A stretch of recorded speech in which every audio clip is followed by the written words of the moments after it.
नमस्कार बच्चों, बीए प्रथम वर्ष के विद्यार्थियों का स्वागत है। बच्चों, आज हम करने जा रहे हैं आदिकाल की परिस्थितियां। हिंदी साहित्य के इतिहास के कालखंडों का जो पहला काल है आदिकाल, उसकी परिस्थितियां कैसी थी, आखिर वो युग कैसा था, ये सब हम परिस्थितियों से ही जान सकते हैं। तो उसकी जो पहली परिस्थिति, जो राजनीतिक परिस्थिति है कि राजनीति कैसे चल रही थी, तो बच्चों उस समय का जो युग है वो बड़ा भारी युद्धों का, अंतरकलह का, परस्पर ईर्ष्या और द्वेष का युग है। राजनीति की दृष्टि से भी ये युग अच्छा नहीं कहा जा सकता।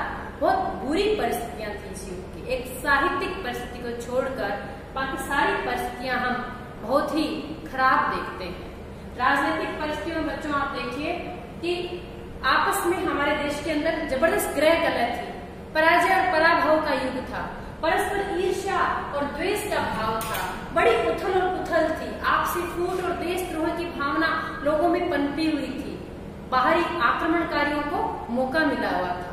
स्थितियां क्या थी? दिल्ली के अंदर कहीं भी कोई केंद्रीय शासन नहीं था हमारा। दिल्ली में तोमर वंश की स्थापना थी, तोमर वंश चल रहा था, और उधर अजमेर में पृथ्वीराज चौहान ने संभाल रखा था। इस साइड कन्नौज के अंदर जयचंद राठौड़ों का शासन था, आबू के अंदर चामुंड राय का था, और गुजरात के अंदर भीमदेव गुर्जर शासन कर रहे थे, और इधर कालिंजर के अंदर चंदेलों का शासन था। लेकिन इन सब की आपस में बनती नहीं थी। ये आपस में एक दूसरे से बड़ी भारी ईर्ष्या और द्वेष रखते थे और अपने राज्य की सीमा को बढ़ाने की इच्छा भी रखते थे।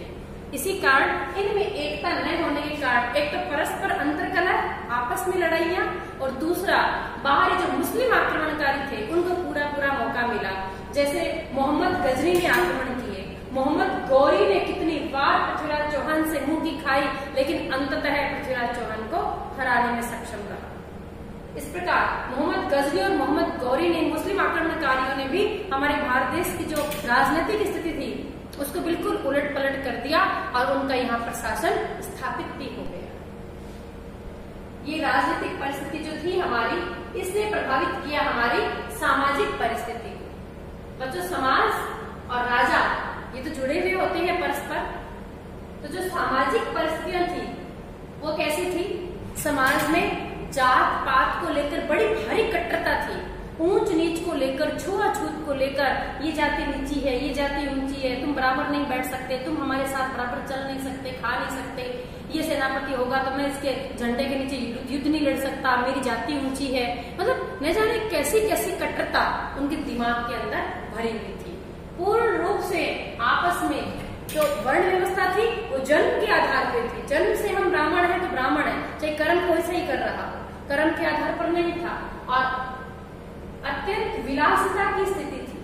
समाज जो था उसमें अशिक्षा व्याप्त थी। अशिक्षा व्याप्त होने के साथ साथ गरीबी व्याप्त थी, और गरीबी होने से अंधविश्वासों से जकड़ा हुआ था ये समाज।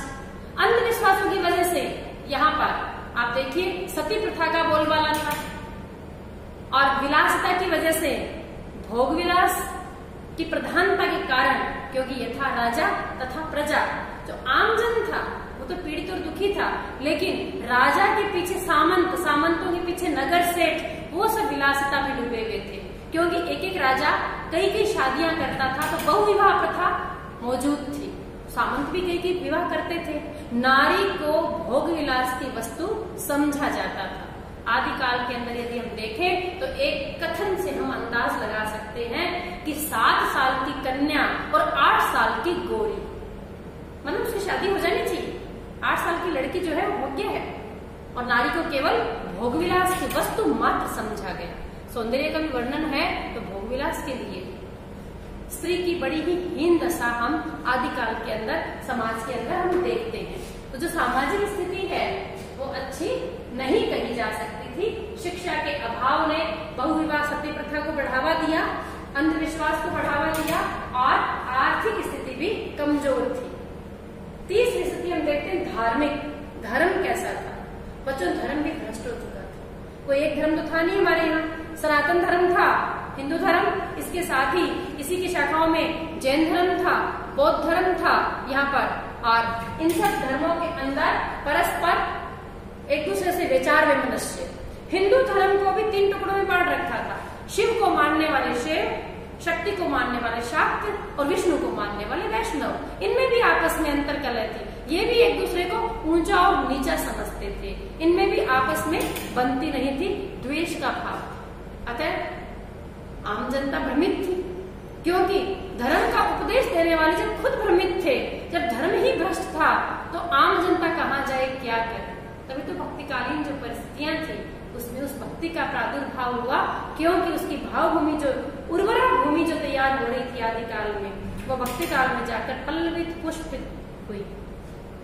बच्चों, हम देखते हैं कि जो धार्मिक अनाचार बढ़ गए थे, बाहरी आडंबर बहुत बढ़े हुए थे, बड़ी दूषित प्रवृत्तियों ने घर कर लिया था, विघटनकारी प्रवृत्तियां थी, नैतिक स्तर गिर चुका था, कोई नैतिक स्तर नहीं था। धार्मिक जो पंडित थे, धार्मिक जो विद्वान थे, उनका कोई नैतिक स्तर नहीं था, वो सब भी भोग विलास में ही डूबे हुए थे, उनमें भी आदर्श खत्म हो चुका था, इस्लाम धर्म आ चुका था और धर्म परिवर्तन का जो प्रक्रिया है वो भी शुरू हो चुकी थी। यदि हम आदिकाल को ध्यान से देखें तो जो जैन धर्म है, जैन धर्म के अंदर भी बहुत सारा साहित्य रचा गया था।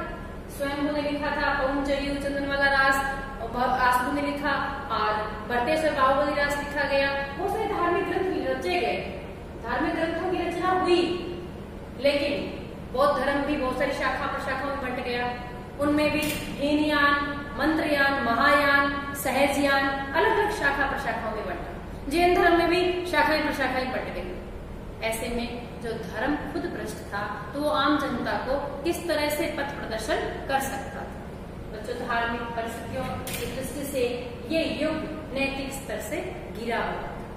नाथ, सिद्ध, ये सब भी, इनमें भी अलग अलग उपासना पद्धतियां विकसित हो गई थी। उस उपासना पद्धतियां में पंचमकार आ गए थे, उनमें भी भोग विलास की सामग्री ने प्रवेश ले लिया था। फिर है साहित्यिक परिस्थिति। ये एक परिस्थिति ऐसी है जिसके अंदर जो साहित्य रचा गया वो एक अच्छी और सही परिस्थिति कही जा सकती है, क्योंकि साहित्य की दृष्टि से यदि हम देखें तो युद्धों का बड़ा सजीव चित्रण आदिकाल में ही मिलता है। रासों काव्यों की रचना इस काव्य में मिलती है इस काल में। और जैनियों ने जो अपने जो रचनाएं लिखी प्राकृत और अपभ्रंश भाषा के अंदर, तो भाषाओं का विकास भी हम देखते हैं कि संस्कृत भाषा के अंदर उस समय हुए थे। ये मम्मट, कुंतक, अभिनवगुप्त, इन सब ने भी अपनी रचनाएं संस्कृत में लिखी, और जैन कवियों ने प्राकृत और अपभ्रंश में अपनी रचनाएं लिखी, नाथों ने अपनी रचनाएं लिखी, सिद्धों ने अपनी रचनाएं दी। तो इस काल में जो साहित्यिक परिस्थितियां थी वो कुछ ठीक कही जा सकती है, जिसमें जन जीवन का जो अभाव रहा, लेकिन साहित्य के अंदर छंदों का, अलंकारों का, भाषा का, इन सब का प्रचुर प्रयोग इस काल में मिलता है। तो बच्चों, निश्चित रूप से आपको आदिकाल की परिस्थितियां समझ में आ गई होगी कि राजनीतिक दृष्टि से ये बाहरी आक्रमणकारी युग था, भीतरी कलह का युग था, सामाजिक दृष्टि से बड़ा ही हीन, अंधविश्वास, अशिक्षा और नारी को बड़ा ही भोगविलास की वस्तु देखने वाली दृष्टि का युग था। धार्मिक दृष्टि से धर्म भ्रष्ट हो चुका था और साहित्यिक दृष्टि से साहित्य रचा जा रहा है। इसमें लौकिक साहित्य ढोला मारू का दोहा जैसी वो सुंदर रचना भी हमें प्राप्त होती है। आज इतना ही, धन्यवाद।